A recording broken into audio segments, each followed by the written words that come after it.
Greetings, this is Brother Joseph. Today I wanted to talk about replacement theology. I've done a few videos touching on it, but I don't think I've done a video explicitly just talking about replacement theology. First, let's define our terms. Replacement theology is also called supersessionism. It was developed roughly the 5th, 6th century, but it has precursors to it. But it's one that states that the church has replaced, keyword replaced, Israel. Israel is no more a factor. They're almost like any other nation. It's actually they're worse. Technically, when you read the church fathers, who I should say that in quotes, church fathers, who developed it, and this is part of what makes it what it is, they base it on the fact, on the premise that they killed Christ. And that's part of what makes replacement theology heinous, is the premise, what it's based on. They killed Christ, therefore, because they did this, they have been replaced. They're no longer a factor, they're no longer God's people, they're no longer relevant. They're worse than that. Actually, we read some of these quote-unquote fathers, like Chrysostom, Eusebius, and others. They say they're dogs, that they're demonic, that they're fit for killing.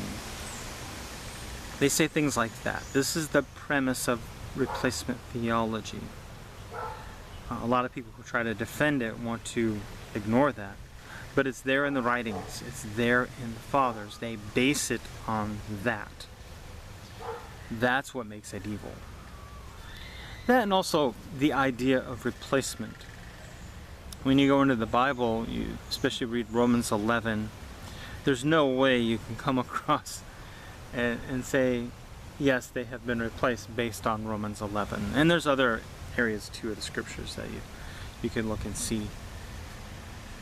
But I definitely wanted to put that on the table. I'm working on an article. It's part of the reason why I talked about it a few other times. I'm still working on that article. Actually, I had to somewhat table that one, put it on a back burner. I periodically return to it until I can finish up the one on the one true church, finding the one true church in the last days. I'm still trying to finish that one up. Part of what's taking so long is I'm tapping into the theology that's behind what the word church means. My approach is to first develop the worldview from which we determine which church is the one true church, which is the synthesis of certain theologies: covenant theology, image and likeness doctrine, heaven and earth, parallelisms, the theology. Oh my goodness. Okay, so I have a bird bath back here. Actually a couple, but two of them broke. So one left, and I've got a little spot where I throw my scraps so that the animals can eat. And we had a bird fly. I didn't catch what kind it was. Fly really close by, and then he swooped up to land on a branch, and a squirrel popped up right beside him. So they both got kind of excited at each other. I just caught it out of the side, the peripheral vision. I think that's what you call it. Okay, back on the one true church. Yeah, so develop the lens, and this is the approach with everything. You develop your theological lens, then you test it. You test it against common sense. You test it against sacred history. You test it against other theologies. You keep testing it against everything you can to see, does it work or does it not work? So I've taken the lens from which I've developed determining factors for covenant, or for the one true church. How do you determine it? And I've used it and tested it against sacred history, church history.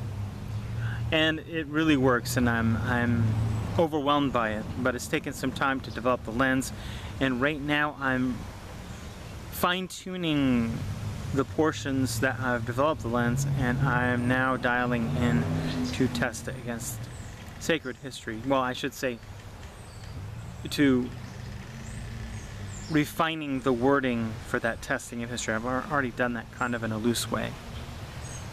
Just did a crude outline, and then I've brought in, because I've written about this before actually, I've been writing about this since 2013. Well, before then, but I mean, in terms of planning to write something about it, a book actually. I was planning to write a book about it, then I said, no, I'm going to turn it into an article. I got too much on my plate. So, yeah, the One True Church, I'm really happy with it, refining it, and it should be done soon. I just gotta, every time I get going, I hit a wall, or I'm walking through mud. I hit a mud pit. I'm walking through this mud pit of rewording this and tying this into that and that into this, and so it's really taking me a lot of time. And then replacement theology, I just fear I'm going to run into the same kind of thing, hitting mud pit after mud pit, trying to get it right. But I guess in this video I wanted to give you both replacement theology, just that's evil, and an update on my One True Church article. So hopefully I can get it done soon. Pray that I'm able to finish my work, finish the race. And that's it. God bless.